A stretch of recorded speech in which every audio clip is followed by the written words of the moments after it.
तो कहानी शुरू होती है 1954 से। हम एक आदमी को देखते हैं जिसका नाम रे क्रॉक होता है। रे ने अपनी जिंदगी में बहुत से काम किए। उसने एम्बुलेंस में ड्राइवर बनकर काम किया, म्यूजिकल बैंड में पियानो भी बजाया, सेल्समैन भी बनकर बहुत सी चीजों को बेचा और उसने प्रॉपर्टी का काम भी किया। आज रे की उम्र जब 52 साल की हो गई तो वो एक कंपनी में सेल्समैन के तौर पर जूसर ब्लेंडर बेचने का काम क्या करता था। उसने अपनी जिंदगी में कुछ पैसे भी बचा कर रखे थे ताकि वो अपने बुढ़ापे को आराम से गुजार सके। रे की वाइफ उसका हर काम में साथ दिया करती थी, मगर रे को अपनी जिंदगी में कुछ करना था। उसे आगे बढ़ने की लगन थी। वो हर वक्त सोचता रहता कि उसे कुछ तो जरूर करना चाहिए। एक दिन रे को उसकी सेक्रेटरी का फोन आता है जो बताती है रे तुम्हें एक रेस्टोरेंट में जाकर 6 जूसर मशीन को देकर आना है। रे कहता है क्या 6? मुझे लगता है तुमने कुछ गलत सुना है। ऐसा करो मुझे उनका नंबर दो, मैं खुद ही पता कर लूंगा। सेक्रेटरी रे को उनका नंबर दे देती है। रे जब वहाँ पर कॉल करता है तो उसकी बात डिक नाम के आदमी से होती है जो रे से कहता है हाँ मैंने ही ऑर्डर दिया था जूसर मशीन का, पर तुम ऐसा करो 6 नहीं बल्कि हमें 8 चाहिए। अब रे उनके रेस्टोरेंट का पता ढूंढकर और उन्हें डिलीवरी देने चला गया था। जब वो उनके रेस्टोरेंट के पास जाता है तो देखता है उधर लोगों की बहुत लंबी लाइंस लगी हैं। जब वो भी कुछ खाने के लिए ऑर्डर देता है तो उसका ऑर्डर कुछ ही सेकंड्स में आ गया था। रे उनकी इतनी फास्ट स्पीड देखकर हैरान था क्योंकि इतनी जल्दी ऑर्डर कोई भी नहीं देता। अब वो अपना खाना लेकर साइड पर बैठकर खाने लगता है। तभी उसके पास एक आदमी सफाई करते हुए आता है और पूछता है कि आपको हमारा बर्गर कैसा लगा। रे जवाब देता है बहुत ही मजेदार। पर तुम कौन हो? वो आदमी बताता है मैं इस जगह का ऑनर मालिक हूँ। रे भी जब उसे अपना कार्ड देता है तो उसे पता चल गया था कि ये वही है जिससे इन्होंने जूसर मशीन को मंगवाया है। अब वो आदमी रे को अपना नाम मैक बताता है और साथ ही वो उसे अंदर ले गया था। अपने किचन का सारा सिस्टम दिखाता है। रे को सब चीजें बहुत अच्छी लगी थी। यहाँ पर रे मैक के भाई डिक से भी मिलता है जिससे इसने फोन पर बात की थी। रे उन दोनों भाइयों से कहता है मुझे आपका काम बहुत पसंद आया, मैं आप लोगों को खाने पर बुलाना चाहता हूँ। डिक कहता है नहीं नहीं रहने दें, मगर रे उनकी कोई बात नहीं सुनता। रात को ये तीनों एक होटल में मिलते हैं। रे उनसे पूछता है कि आपने ये सब कैसे शुरू किया? मुझे हर चीज बहुत पसंद आई। मैक बताता है हम छोटे थे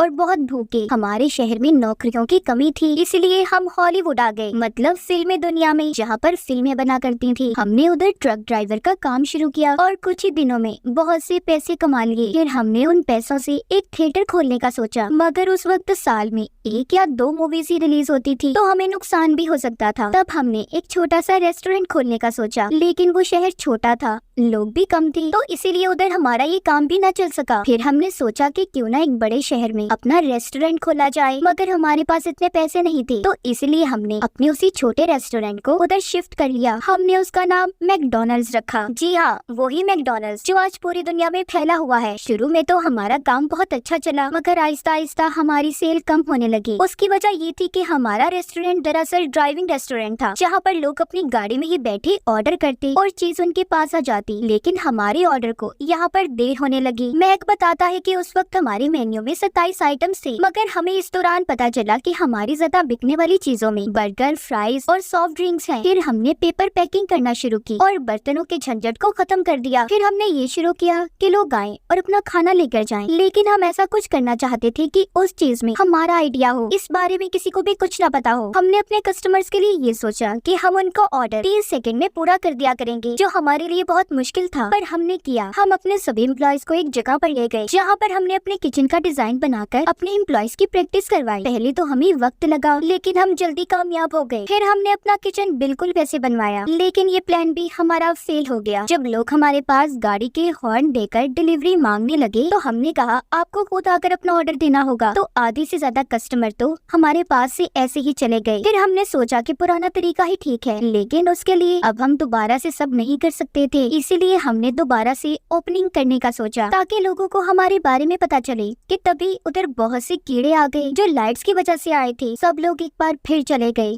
हमारा रेस्टोरेंट खाली हो गया। अगली सुबह हमारे पास एक बच्चा आया, उसने 3 बर्गर्स का ऑर्डर दिया। हालांकि हमारा रेस्टोरेंट बंद था, मगर हमने उसे फिर भी मना नहीं किया। फिर उसके बाद एक गाड़ी रुकी, फिर दूसरी, और इस तरह लाइन लग गई जो आज तक खत्म नहीं हुई। हमें इस काम को करते 30 साल हो गए हैं। अब उन दोनों भाइयों की पूरी कहानी सुनने के बाद रे वहाँ से चला जाता है। अगली सुबह रे उन दोनों भाइयों के पास वापस जाता है और कहता है कि आप लोगों को मैकडॉनल्ड्स की और भी फ्रेंचाइज खोलनी चाहिए, मतलब मुख्तलिफ शहरों में अपने इस नाम का रेस्टोरेंट। डिक कहता है कि हमने इसकी कोशिश की थी, मगर हमारा प्लान फेल रहा। रे पूछता है क्यों? डिक कहता है क्वालिटी कंट्रोल। हम इन चीजों को ठीक तरह से नहीं देख सकते कि हमारा हमारा नाम इस्तेमाल करने वाले लोग क्या बेचेंगे, क्या करेंगे। एक जगह पर हमने अपने नाम का रेस्टोरेंट भी खुलवाया तो वो कुछ अलग ही बेचने लगे। तो 50 घटिया रेस्टोरेंट खोलने से तो अच्छा है हमने सोचा कि जो अभी हमारे पास हैं, जिन पर हम खुद कंट्रोल कर सकते हैं, उन्हीं पर तवज्जो दें। तभी रे की नजर उधर लगी हुई एक पेंटिंग पर जाती है। रे जब उसके बारे में पूछता है तो वो बताती है ये हमारा एक आइडिया था अपने रेस्टोरेंट के लिए। उस बिल्डिंग पर येलो पीले रंग की रिंग्स लाइट लगी हुई थी। वो कहती है ऐसा ही एक रेस्टोरेंट और भी है। रे जब उस जगह पर जाकर रेस्टोरेंट को देखता है जिसमें पीले रंग की लाइट्स थी, उसे ये आइडिया कमाल लगता है। रे जब वापस आकर हर चीज के बारे में अपनी वाइफ को बताता है तो वो कहती है रे तुमने अपनी जिंदगी में बहुत मेहनत की है, बस अब सब छोड़ दो, अपनी फैमिली को वक्त दो। लेकिन रे बहुत मेहनती था, वो जिंदगी में आगे बढ़कर कुछ करना चाहता था, इसीलिए वो फिर से उन्हीं दोनों भाइयों के पास जाता है, मैक और डिक के पास। वो उन्हें बताता है मैं बहुत से शहरों में घूमा, हर शहर में एक चीज कॉमन आम थी, चर्च और अदालत। तो मेरे दिमाग में मैकडॉनल्ड्स को लेकर ये आइडिया आया, हम भी इसी तरह हर शहर में अपनी ब्रांच बनाएंगे जहाँ पर लोग अपनी फैमिली के साथ खाना खाएं और खूब इंजॉय करें और खूब मजे करें। तो मेरा मतलब साफ है, मैं आप लोगों के साथ मिलकर काम करना चाहता हूँ। वो दोनों भाई भी यही चाहते थे, तो इसीलिए वो रे के साथ कॉन्ट्रैक्ट करने को तैयार थे। उस कॉन्ट्रैक्ट में बहुत सी शर्तें थी, मगर फिर भी रे सभी शर्तों को पढ़ता है और मान जाता है। अब एक नया रेस्टोरेंट खोलने के लिए उन्हें पैसों की जरूरत थी, तो इसीलिए रे अपना घर बैंक के पास रखवाकर कुछ पैसे उधार लेता है। उसने अपने प्रोजेक्ट पर काम करना शुरू कर दिया। कुछ दिन के बाद उसकी एक नई ब्रांच मैकडॉनल्ड्स की खुल जाती है। इसमें रे ने अपने दिन रात एक कर दिए थे। अब वो दोनों भाई रे की कुछ बातों को मानने से भी मना कर देते हैं, मगर रे के अंदर हर चीज का जुनून था। एक दिन जब वो अपनी वाइफ के और कुछ दोस्तों के साथ खाने पर जाता है तो वहाँ पर भी रे अपने आइडियाज के बारे में अपने दोस्तों को बताता है। वो दरअसल अपने मैकडॉनल्ड्स की एक और ब्रांच खुलवाना चाहता था। उसके दोस्त इस बात को मानने के लिए तैयार थे। वो अपने पैसे लगाकर रेस्टोरेंट खोल लेते हैं। इस तरह एक महीने के अंदर अंदर मैकडॉनल्ड्स की तीसरी ब्रांच खुल जाती है। लेकिन रे उनके काम से, सफाई के तरीके से बिल्कुल भी खुश नहीं होता। तब रे सारी सूरत हाल को देखकर ये फैसला करता है कि वो अपनी अलग से टीम बनाएगा। वो अपनी टीम में सभी उन लोगों को रखता है जो आगे जिंदगी में कुछ करना चाहते थे। रे फिर एक आदमी से मिलता है जो एक रेस्टोरेंट का मालिक था। उसका नाम बहुत ज्यादा मशहूर था। वो मैकडॉनल्ड्स को देखकर बहुत इम्प्रेस होता है। उस रेस्टोरेंट के मालिक के साथ उसकी बीवी भी थी जो रे को बहुत अच्छी लगी थी। वो उसके साथ पियानो भी बजाता है। उस आदमी ने भी रे से मैकडॉनल्ड्स की एक फ्रेंचाइज खरीद ली थी। वो कहता है कि मैं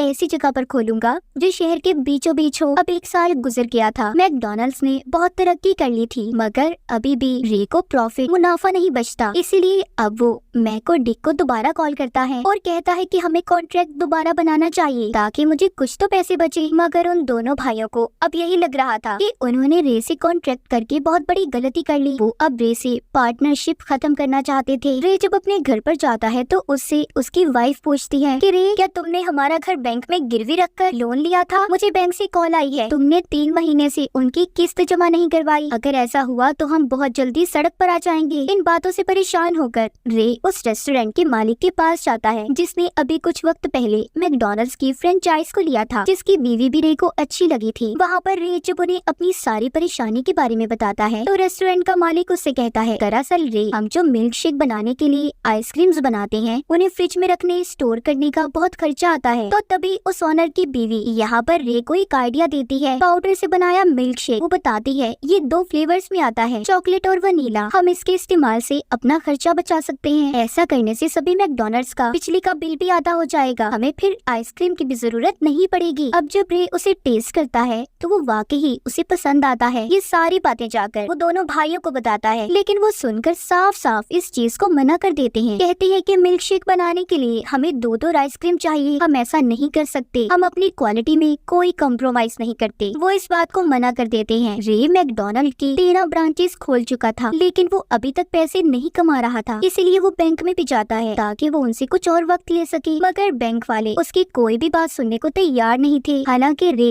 अपनी मजबूरी के बारे में भी बताता है, लेकिन वो उसकी कोई भी मदद नहीं कर सकते थे। तभी वहाँ पर एक आदमी बैठा रे की सारी बातें सुन लेता है। जब रे बैंक से बाहर आता है तो वो आदमी उसका पीछा करता है और रोककर कहता है मैंने तुम्हारी सारी बातों को सुना, अगर तुम इतना अच्छा बिजनेस करके भी पैसे नहीं कमा रहे, तुम्हें कोई मुनाफा नहीं बचता, तो तुम कुछ तो गलत कर रहे हो। मैंने मैकडॉनल्ड्स मैकडोनल्ड को देखा, वहाँ पर कई बार खाना खाया, मुझे समझ नहीं आ रही तो तुम गलती कहाँ पर कर रहे हो। अब वो आदमी रे के साथ उसके ऑफिस जाता है और उसकी कॉन्ट्रैक्ट पेपर्स को पढ़ता है, जिसे पढ़कर रे से कहता है, देखिए आपको अपने बिजनेस में अगर कुछ बदलाव लाने हैं तो आपको अपने पार्टनर्स मैक और डिक की इजाजत लेनी होगी। आपके कॉन्ट्रैक्ट में यही लिखा है। अच्छा, जब आप किसी को अपने मैकडोनल्ड की ब्रांच खोलने देते हैं तो क्या करना होता है? रे बताता है, जिसको हमारा नाम चाहिए वो आदमी जमीन खरीदता है और रेस्टोरेंट बनाता है, फिर हम उसे 20 साल का मैकडोनल्ड फ्रेंचाइज लाइसेंस देते हैं, साथ ही साथ हम उन्हें ट्रेनिंग देते हैं, अपनी मशीन्स के बारे में इस्तेमाल भी बताते हैं। वो आदमी रे की सारी बातें सुनकर कहता है, नहीं, इस तरह तो आप कभी भी ज्यादा प्रॉफिट नहीं कमा सकते। आप ये काम क्यों नहीं करते? आप खुद ही जमीन खरीदें और फिर जो आदमी फ्रेंचाइज को लेना चाहता है उसे आप किराए पर दें। इस तरह आप उस किराए से और भी जमीन ले सकते हैं, तो आपका बिजनेस भी बढ़ेगा। और अगर वो लोग चीजों की क्वालिटी अच्छी नहीं रखते, आप उनके लाइसेंस को कैंसिल कर दें और फिर तो आपके पार्टनर्स मैक और डिक सब आपकी मुट्ठी में होंगे। रे कहता है, तुम्हारे कहने का मतलब अगर मैं ऐसे करूं तो दोनों भाई मैकडोनल्ड के मालिक नहीं रहेंगे? वो आदमी कहता है, हाँ ऐसा ही है। अब रे उस आदमी की बात को मानकर एक और कंपनी खोलता है, जिसका नाम वो फ्रेंचाइज रियलिटी कॉर्पोरेशन रखता है। जब ये बात मैक और डिक को पता चलती है तो उन्हें बहुत गुस्सा आता है। वो फोन पर रे से कहते हैं कि तुम मैकडोनल्ड में कुछ भी नहीं बदल सकते। रे कहता है, मैं कुछ भी नहीं बदल रहा, वो सब आप ही करेंगे, मगर मैं बाहर ऊपर नीचे क्या हो रहा है सब मैं तय करूंगा। रे को इस तरह बहुत से इन्वेस्टर्स भी मिल गए थे। वो पाउडर मिल्क शेक भी बनाना शुरू कर देता है। जब इन सब के बारे में मैक और डिक को पता चलता है तो वो कहते हैं, देखो तुम गलत कर रहे हो, तुम किसी भी चीज में हमारी इजाजत नहीं लेते। रे कहता है, मैं तुम्हारे हुक्म पर चल चल कर थक गया हूँ, तुम मेरी तरक्की में रुकावट बनते हो, मैं तुम्हें कुछ भी कहूँ तुम साफ मना कर देते हो। इतना कहकर उसने फोन को बंद कर दिया था। इस तरह रे अपनी मर्जी के मुताबिक चलकर मैकडोनल्ड की बहुत सी शाखाओं को खोल लेता है। जब इन सब के बारे में मैक और डिक को पता चलता है तो वो रे से कहते हैं कि तुमने हमारे आइडिया को चुराया है, सबसे फास्ट बेस सर्विस का आइडिया हमारा था। रे कहता है, तुम दोनों कभी भी आगे नहीं बढ़ सकते, तुम तरक्की ही नहीं करना चाहते, तो मैंने ये सब किया, बिजनेस के लिए रिस्क लेना पड़ता है और वो सब मैंने किया। रे कहता है, तुम मेरा कुछ नहीं बिगाड़ सकते। ये बात सुनकर मैक को डायबिटीज का अटैक आ जाता है, क्योंकि उसे पहले ही शुगर थी। मैक को हॉस्पिटल में ले जाया जाता है,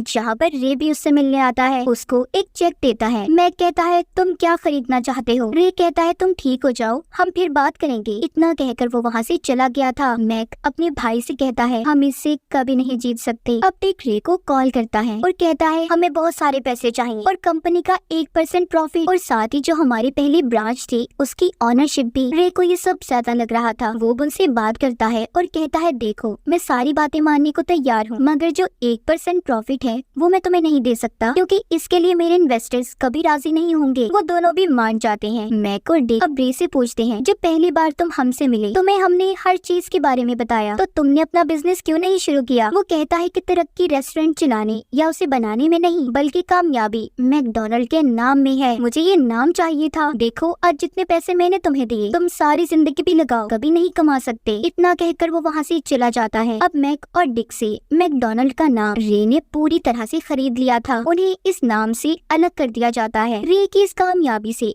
आज 5 मुल्कों में मैकडोनल्ड की 1600 ब्रांचेस हैं। तो ये बात तो साफ है, आगे वही इंसान बढ़ता है जिसके अंदर काम करने की लगन हो, जज्बा हो, जो रे के अंदर था। उसने अपनी इस लगन से बहुत कुछ हासिल किया। आखिर में दिखाया जाता है रे ने रेस्टोरेंट के मालिक की बीवी से शादी कर ली थी, जिसके साथ उसने पियानो भी बजाया था। ये एक सच्ची कहानी है। तो उम्मीद है आप लोगों को ये पता चल गया होगा कि मैकडोनल्ड कैसे बना। और इसी के साथ इस फिल्म की